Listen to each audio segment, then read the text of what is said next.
It was that fucking office pool party last week. I don't even know, and even just the fact that I have to say my office pool party makes me want to kill myself. We go to the CFO's country club, we all have to schlep out to Westchester, but free booze and the pool. A bunch of guys go off and play golf. It's very Gatsby-esque-ish. It's actually kind of nice, actually. I never swim. Obviously, I would never take my shirt off in front of the people I work with. I hate my body, let's not get into it, just let me tell my story. So, I'm just like pasty boy on the side with like a polo shirt, drinking like a drink or whatever, and Kiki's going a mile a minute, but I'm not listening. This really annoying laugher from work is going crazy. I told you about Evan. He's this kind of hideous graphic designer, and he's like always laughing, but he can't laugh without saying, "Oh my God," like a million times, which makes me want to never make him laugh. But he's gay, so he always sits with us at the office parties, and he comes over and is like, "Hey girls," which seems inappropriate at a work thing, but whatever. So Kiki's jabbering on, and Evan's oh my godding, and then I see Will getting out of the pool, and it's just like, time just stops. He stands there for a second, the pool water running down his body, and you can see he's trying to remember where he put his towel, but he can't remember. But for like 4 seconds, he's standing totally still, and the only thing moving is the water. And like instantly, my brain becomes a video recorder, and like instantly it hit record, and for 4 seconds, I just memorized everything. Everything.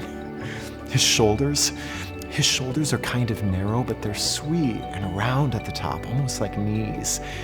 He has an amazing neck.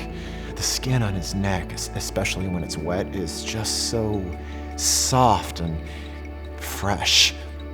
He has just a little soft brown hair on the top of his chest covering his collarbone.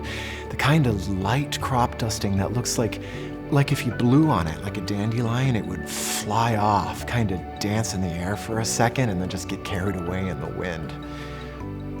His nipples are red and hard, obviously, since he just went swimming. And some nipples gross me out, but Will's are...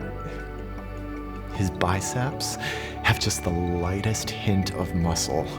One single vein runs up each arm in this beautiful line like a Miro painting. Not quite straight, but it draws your eyes immediately to the canvas. You can see his little ribs, and you can just tell if you held him in your hands, he'd be sturdy. But also feeling those ribs protruding, you'd know that this was something precious that deserved to be treated with tenderness. His belly button is this totally adorable little innie, and he doesn't have a six-pack, but he doesn't not have one either. It's just a sweet little stomach, the kind you would, if you were curled up in bed next to him and you wrapped your arm around him and rested your hand on his stomach, when you landed there, you would instantly just feel glad to be alive in a world where there are men whose stomachs are so sweet and you can hold them in your bed. And then time unfreezes, and Kiki's like, "But Conrad's mother was like, I just hope I don't show you up at your own wedding." And I was like, "Don't worry, Pudgemeister, I'll be fine." And Evan's screaming, oh my God, I can't wait to meet this bitch," even though he wasn't even invited.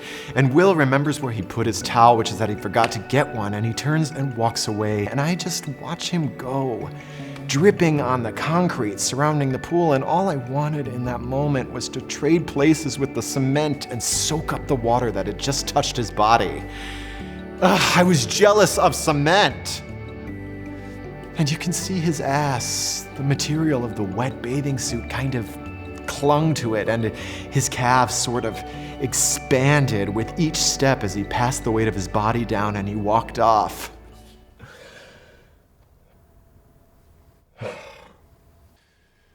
There's more. So I got up, I pretended I had to go to the bathroom, and I followed him into the locker room. Well, not really a locker room, but it's a changing room.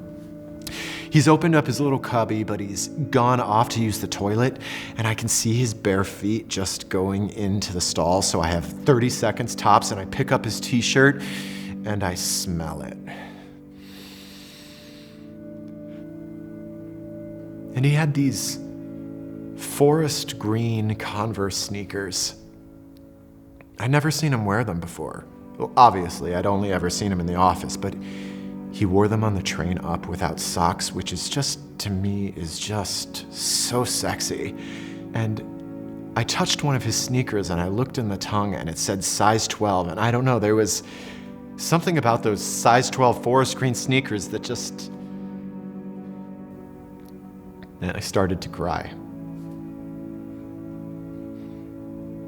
I just thought, like, what if, like, there was a world where I could wake up in the morning and see those size 12 forest green Converse sneakers lined up next to my bed? Like, what if that was the first thing I saw in the morning when I woke up, and that's how I knew? I turned my head and he was still asleep on the other side of my bed, but I'd forgotten he was there until I saw those sneakers. And then I heard him flush the toilet, and I raced out of the bathroom and went back to Kiki and Evan sitting on the grass and drank my drink and tried to pretend that the world hadn't just cracked open a little bit and would maybe never seal itself back up.